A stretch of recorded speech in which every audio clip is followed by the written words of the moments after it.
तो आप देख रहे हैं बिस्तक। यूपीआई यानी यूनाइटेड पेमेंट इंटरफेस एक ऐसा सिस्टम जो आपको अपने बैंक अकाउंट से सीधे पैसे भेजने या लेने की सुविधा देता है, और वो भी तुरंत और बिना किसी जटिल प्रक्रिया के। चाहे आप दुकान पर सामान खरीद रहे हो या दोस्तों को पैसे भेज रहे हो या फिर बिल पे कर रहे हो, यूपीआई के जरिए सब कुछ हो जाता है, वो भी कुछ सेकंड में।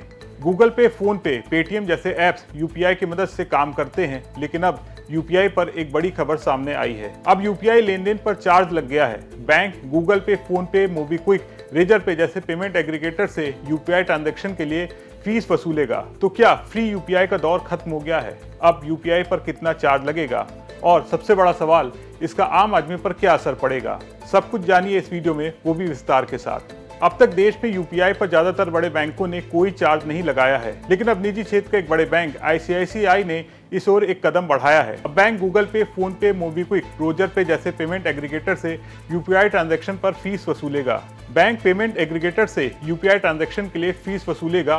पेमेंट एग्रीगेटर वो कंपनियां हैं जो दुकानदारों और बैंकों के बीच पेमेंट प्रोसेस करती हैं, जैसे गूगल पे, फोन पे, मोबीक्विक और रेजर पे। लेकिन अच्छी बात यह है कि आम ग्राहकों से अभी कोई सीधा चार्ज नहीं लिया जाएगा, लेकिन जानकारों का कहना है ये फीस आगे चलकर दुकानदारों और फिर ग्राहकों तक पहुंच सकती है। आईसीआईसीआई के अलावा यस बैंक और एक्सिस बैंक पहले से ही ये फीस ले रहे हैं। आईसीआईसीआई बैंक ने पेमेंट एग्रीगेटर्स के लिए दो तरह की फीस तय की है। अगर पेमेंट एग्रीगेटर का एस्क्रो अकाउंट आईसीआईसीआई बैंक में है तो हर ट्रांजैक्शन पर 0.02% यानी 2 बेसिस पॉइंट फीस लगेगी, जो ज्यादा से ज्यादा 6 रुपए प्रति ट्रांजैक्शन होगी।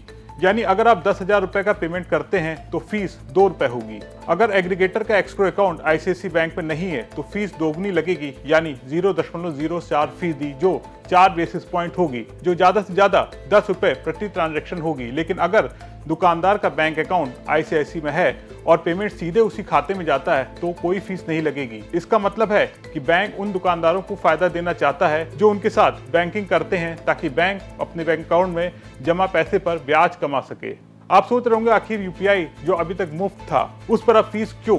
दरअसल यूपीआई को चलाने के लिए बैंकों को भारी खर्च करना पड़ता है। इसमें टेक्नोलॉजी, साइबर सिक्योरिटी और रियल टाइम पेमेंट सिस्टम को बनाए रखने की लागत शामिल है। भारतीय रिजर्व बैंक के गवर्नर संजय मल्होत्रा ने हाल ही में कहा था, यूपीआई सिस्टम को चलाने का खर्च कोई भी तो उठाएगा। अभी तक सरकार और बैंक इस खर्च को उठा रहे थे, लेकिन अब बैंक चाहते हैं कि उनकी लागत को ग्राहकों से भी वसूला जाए। आईसीआईसीआई, यस बैंक और एक्सिस बैंक जैसे बड़े बैंक अब पेमेंट एग्रीगेटर से फीस को लेकर खर्च को कम करने की कोशिश कर रहे हैं। हालांकि आम ग्राहकों को अभी यूपीआई पेमेंट के लिए कोई सीधा चार्ज नहीं देना होगा। यानी अगर आप गूगल पे या फोन पे से दुकान पर पेमेंट करते हैं तो आपसे कोई फीस नहीं ली जाएगी। लेकिन पेमेंट एग्रीगेटर्स जैसे फोन पे, रेजर पे अब आईसीआईसीआई चार्ज किए जाने की वजह से खर्च दुकानदारों पर डाल सकते हैं। उदाहरण के लिए, अगर कोई दुकानदार हर दिन सैकड़ों छोटे छोटे यूपीआई पेमेंट्स लेता है तो उसका कुल खर्च बढ़ सकता है। ऐसे में दुकानदार सामान या सर्विस की कीमत बढ़ा सकते हैं, जिसका असर आखिरकार आपकी जेब पर पड़ सकता है। बता दें, यूपीआई की शुरुआत भारत में 11 अप्रैल 2016 को हुई थी, जब भारतीय रिजर्व बैंक और national payment corporation of India ने इसे लॉन्च किया था। मौजूदा वक्त में यूपीआई भारत में डिजिटल पेमेंट का सबसे बड़ा साधन बन चुका है और करीब 95% रिटेल ट्रांजैक्शन यूपीआई से हो रहे हैं। लेकिन अगर फीस का चलन बढ़ा तो छोटे दुकानदारों को सबसे ज़्यादा परेशानी हो सकती है, क्योंकि उनके पास बड़े मर्चेंट जैसी ताकत नहीं होगी और वो बैंक से छूट की मांग कर सकते हैं। कुछ एग्रीगेटर्स अब बैंकों की ओर रुख कर सकते हैं जो अभी फीस नहीं ले रहे हैं, लेकिन अगर सारे बड़े बैंक फीस लगाने लगे तो यूपीआई की लागत बढ़ सकती है और ये कन्वीनियंस फीस या प्लेटफॉर्म फीस के रूप में ग्राहकों तक पहुंच सकती है। आईसीआईसीआई बैंक का यूपीआई पर फीस लगाने का फैसला डिजिटल पेमेंट की दुनिया में एक नई बहस शुरू कर सकता है। अभी तक तो आम ग्राहक इस फीस से बचे हुए हैं, लेकिन अगर दुकानदारों पर खर्च बढ़ा तो सामान की कीमतों में इजाफा हो सकता है। आपको क्या लगता है, क्या यूपीआई हमेशा फ्री रहेगा या भविष्य में हमें भी फीस देनी पड़ेगी? अपनी राय कमेंट में बताएं। वीडियो पसंद आया हो तो उसे लाइक और शेयर जरूर करें और बने रहें बिस्तक के साथ।